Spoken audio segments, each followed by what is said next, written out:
NEET परीक्षा अनियमितता को नहीं राज्य राजनीति एवं सरगरम होइछे। विरोधी दल नेता नवीन पट्टनायक केंद्र शिक्षा मंत्री धर्मेंद्र प्रधान को इस्तीफा दाबी करबा परे एहाकु नै बीजेपी और बीजेडी मध्य मुहांमुही परिस्थिति सृष्टि होइछे। आज कटक रे बीजेपी युव मोर्चा पक्षरु नवीन पट्टनायक विरोध में विराट विक्षोभ प्रदर्शन कराଯିबा सह तांकर पुष्पपुतलिका दाह कराଯାଇଛି।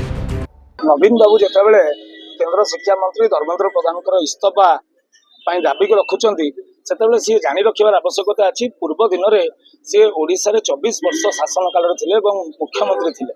आज्ञा आप देखो 2015 मसीहा 2018 2019 2022 और 2023 या पाखापाखि बहुत समय प्रश्नपत्र लीक होती सारा ओडिशावासी जानते। से सी निजे इस्तीफा देते कि जितेबाला कथा आसूची सी कहीं भूली जाऊँ।